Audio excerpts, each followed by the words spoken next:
RAIDER Chronicles, aka Tomb Raider 5.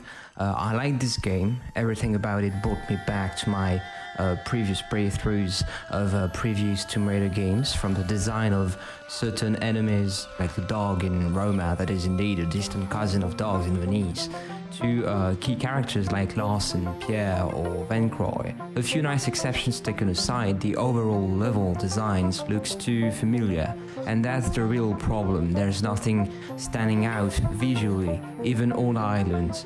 The truth is, Chronicles gives the impression it was released before the last revelation, and that's probably why it caused me to grow disinterested in the franchise, because the result was somewhat disappointing at the time. The story in Island was way too long, which killed the little creativity in this story.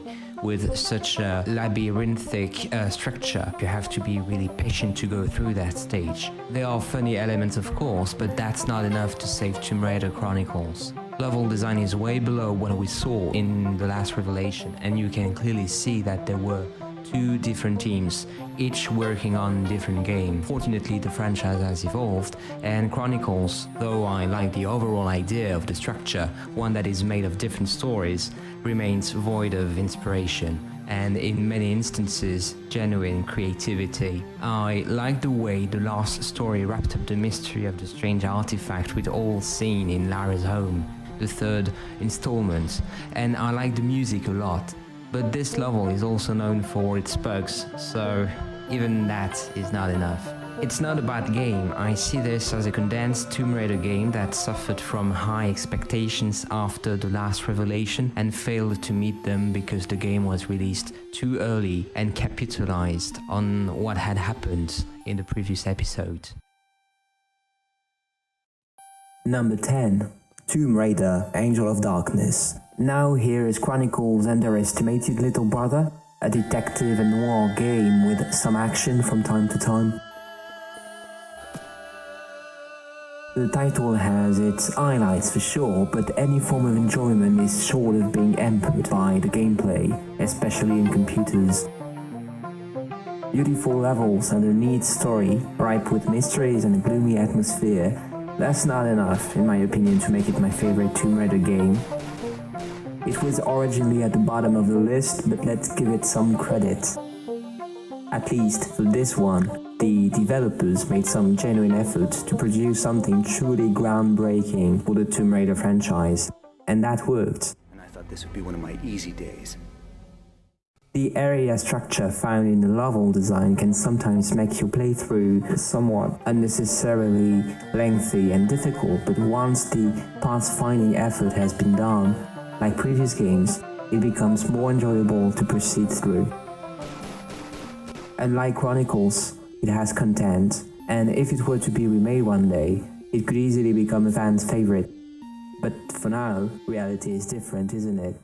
Take it easy. What's going on down here? Number 9. Tomb Raider, The Survivor is Born. Tomb Raider's second reboot found itself at the 9th position of this top. Well, it's Tomb Raider 9 after all. It was good to rediscover Lara Croft. Attempts at making her more human are not new. They were already present in Angel of Darkness. But the problem is, in that game, it is simply not credible. Moreover, the game focuses way too much on action, and that's why it's so short, in spite of all the collectibles you can try to find on your first playthrough. Being ambushed by hordes of enemies is absolutely not what I expect of a Tomb Raider game. A survival is born, yeah, but Tomb Raider games are not just about surviving. So yes, there are caves and tombs to explore, but the puzzle system they use and abuse for every single one of them is amusing to begin with. The point is that exploration is reduced to that weird island where you end up killing Japanese royal soldiers and the zombie queen Himiko to finish the game, and that was the part of the game I liked the most, to be honest. Because in that game you can't even kill a wolf by yourself. The only wolf you get to kill is a QTE. So yeah, the first part of the game is long, you don't do much except moving forwards, wondering what's that game I'm playing already? Fortunately, the gameplay is fluid. I enjoyed the few platform sections the player has to go through, and the overall game was sort of groundbreaking for the franchise. That's probably the only thing it has. Without Tomb Raider 9, there wouldn't have been any Tomb Raider 10 or whatever. So I'm glad that it came out. The question that ensues would be, have Square Enix, Crystal Dynamics and Eidos learned of their mistakes?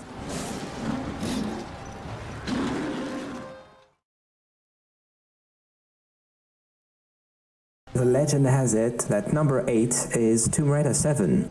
Now, I like Legend very much, but there are some things that I simply cannot forgive in a Tomb Raider game. If I was globally impressed by the level design and the polished gameplay Legend offers, I simply hated those moments that I think do not belong to such a game. As for Tomb Raider, A Survivor is Born in 2013, for example. Being regularly ambushed by your enemies and shooting at bad guys while driving a motorcycle in Peru could be amusing, but not in the Tomb Raider games and not its so long sequences. In Legends, and that's the problem, action has taken precedence over typical platform gameplay you'd expect of the Tomb Raider franchise. The same rule of thumb applies to the various and numerous quick-time events you find in that game. But it would be unfair not to admit that Legend was more than just that. It was a rebirth. It reintroduced Lara's home. It reintroduced secrets and brought us players through many areas throughout the world, some more interesting than others. Graphics are quite good actually, even for 2006, but that's it. Yes, you have puzzles and traps, but so did you in the first Tomb Raider installment, and that one had a better story. Talking about it. Number 7, Tomb Raider, the game that got me acquainted with the franchise. It's hard to rank all those games and not pay tribute to the first one, because in France we got our games a little bit later than the rest of the world. I remember my brother used to play it while Tomb Raider 2 was coming out. Must have been something like 7 or 8 years old, and those dinosaurs in the Lost Valley scared the crap out of me. But I liked what I saw. I liked the ideas the game had been based on: exploration, discoveries, an environment where you can move freely, and mythology. Of course, I finished the game when I was older, but only after I played the 3 ones that came after it. The game is really good, but level design is too repetitive and the environment is always enclosed. You never get to see a sunlit blue sky as you do in Tomb Raider 2, and some puzzles are difficult only because level design is not always very intuitive. Unfinished Business is a nice addition, but I would have preferred the order of the levels was coherent with the first entry of this formidable franchise. By the way, to illustrate this classic game, I used pictures of Tomb Raider's 1 extension and official remake because my computer could not have the game work properly. Unfinished Business is a nice addition to Tomb Raider, but the levels could have been directly implemented into the game, especially that moment when you get into the hive and detonate everything. That's so cool, and the atmosphere feels so unique. If you haven't already, try it, and at least do it for sport. Number 6 would be Tomb Raider Underworld, aka Tomb Raider 8. I liked almost everything I saw in Underworld, and still something annoys me. From the beginning of the game to its very end, it is hard not to enjoy the beauty of the environment Lara wades through and the fluid gameplay Underworld has. But, and that's a big one, it is way too easy and way too short. The fact that Legend was short was understandable because it was the first time Crystal Dynamics developed a Tomb Raider game, but after Anniversary, the fact that Underworld lacks some texture is not understandable, and by texture I mean life. The game is beautiful, but it looks uninspired and empty. Thailand is probably the only exception there. Underworld cannot go high on my list for the simple reason that there is something missing. Everything is way too linear, though the game perfectly alternates between puzzles and action. Lara's hints were a nice addition, and so was the sonar. Though I usually like to linger a little bit, these help you make sure you're following the right direction and gives you information about the map whenever the camera wouldn't cooperate. It's a nice game, fun to replay if you like large puzzle rooms, and not as fast-paced as Legend. There is no QTE I can remind myself of, and that's good. The game and novel should have been expanded a little bit, and the story should have been more tightly written for Underworld to really shine. But still, it's fun, and all these secrets will keep yourself going for sure. Number 5. The Last Revelation. That game was an accomplishment at the time. It introduced many new elements and ways of doing things, like level design to start with. The tutorial levels in Cambodia taken aside, the plot entirely takes place in Egypt, and that was both a positive and a bad thing. It was good for immersion. Levels now intermingle and should better be described as big areas with puzzles everywhere. Levels are really beautiful, and they have an atmosphere that you don't find in Chronicles.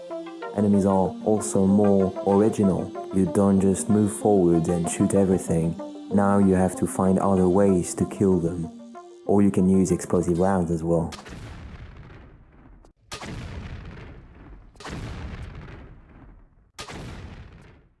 Focusing the action in Egypt, however, caused damage to The Last Revelation, because eventually it becomes annoyingly painful and sometimes boring.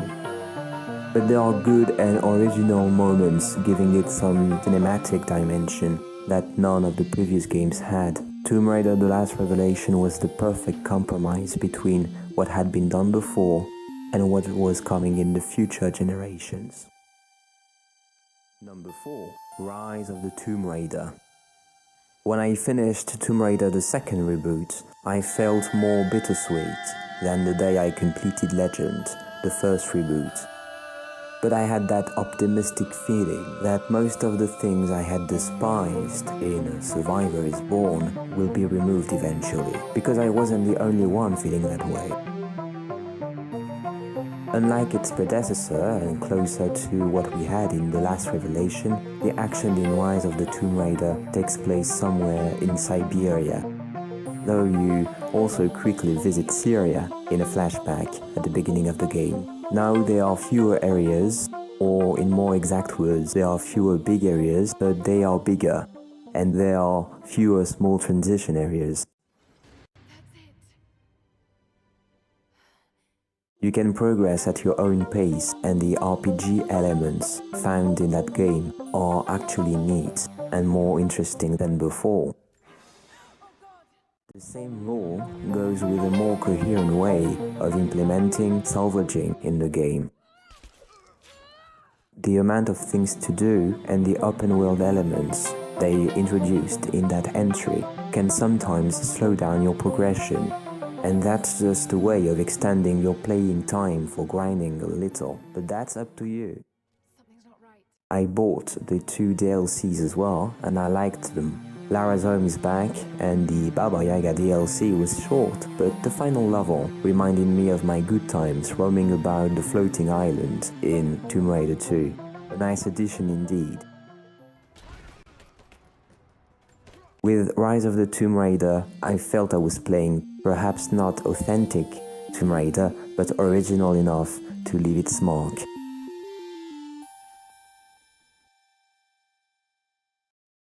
Number 3. Tomb Raider Anniversary. Legend was bittersweet, to say the least, and people expected a lot when that project that core design could have developed if things had been different, became a reality. It was a nice surprise, and a few people will argue otherwise.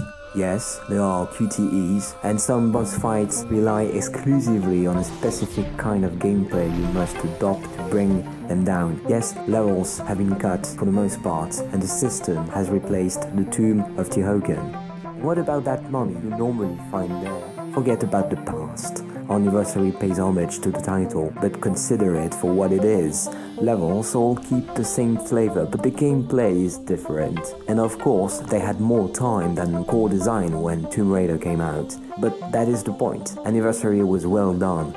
It is not the best Tomb Raider game in my opinion, but most probably the best of its generation. It was a real pleasure to spend time on it, and being under the impression that levels were shorter because I was finding my way more easily. In some cases, that's an illusion. With its secrets and relics, the game has potential to be replayed while adding new features to the gameplay, like playing with Lara's doppelganger, for example. My only regret is that they did not include the 2 levels, which, as I said in my previous video, should have been included in the main game. Still, what a pleasant surprise. Miss Croft, pardon the mess in the foyer. Number 2, Tomb Raider 2 and its extension, the Golden Mask. What is there to say that hasn't been said already about Tomb Raider 2? It is probably the most famous title in the franchise and also one of the most popular.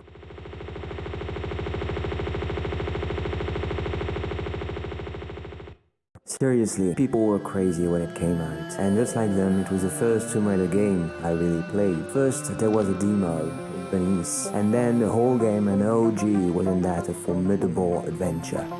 The main game takes you to places you'd never expect and culminates with a set of levels that are simply unforgettable. You see, what people liked wasn't that you could drive a boat or a snowplow, but few have actually gotten to the stage of a snowplow to save the purists.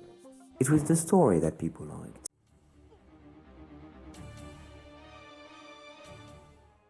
Before Marco Bartoli and his sect, Lara hadn't confronted so many human enemies at the same time, and chasing for a dagger with mystical powers was what kept players going through all these stages, and some are ridiculously difficult. The Golden Mask follows the same line, action first and a few puzzles. Both have in common that their last levels are original and unexpected. For the most part, the levels are well designed, and the only section I hate is actually the deck. Why isn't Tomb Raider 2 number 1? Because Tomb Raider 3 did it better, and not just because they finally introduced dynamic lights in their games.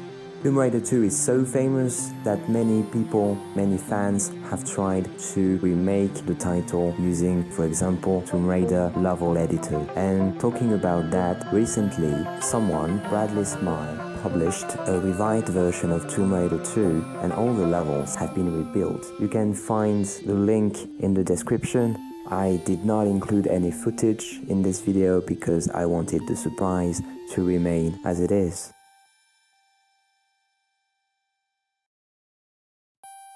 Number 1, Tomb Raider 3, Adventures of Lara Croft, and its extension, The Last Artifacts.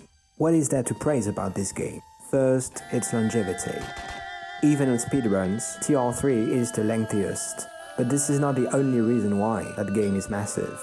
He took everything good there was in the previous games and made something that on the one hand feels very classical, but on the other hand completely new. Vehicles, crouching, rocket launchers, aliens, spaceships, all these things were new in Tomb Raider back in the day. The story is so open, it will take you to 4 completely different areas with different sets of enemies and unusual options to get rid of them, like using elements in the environment, such as lasers, or other NPCs to do the dirty work. The gameplay constantly evolves between action, like Tomb Raider 2, and puzzles, like the first entry. For that reason, the game is really well paced, and although pathfinding can be a difficult task in certain levels like London, it will sometimes be rewarding enough for you to keep going, no matter what the difficulty is. The story makes sense, there are a few scripted events adding to the overall plot and to the disturbing ambience of the game, even if it is obvious that the artifacts are the only factor binding all the adventures together, giving them coherence. It is also interesting to see that the story tries to encapsulate a few myths from different cultures. It hinges on a Deus Ex-like plot during the Nevada stage, with references to Majestic 12 and Area 51. It brings the player under the channel in The Lost Artifact and to the confines of the world in Antarctica to fight mutants in gloomy mines and explore an ancient city full of bioluminescent bugs and big monsters eager to tear your skin. Tomb Raider 3, together with the last artifact which came sometime after it, after the last revelation in fact, gives you the cake and the icing that goes with it, with no less than 16 levels. The last artifact adds to the madness, and the very last level is the best example to illustrate that point. Basically, Tomb Raider 3 is dangerous for the unaccustomed, but spellbinding for the experience it will make you live. At some point, you even get to see Nessie, the Loch Ness Monster. I won't tell you more spoilers, but if you don't know that, you know what to do now, and you have a long way to go. Until then, I leave you with a further exclusive gameplay of Shadow of the Tomb Raider, thanks to Early Access, and I see you in the next video.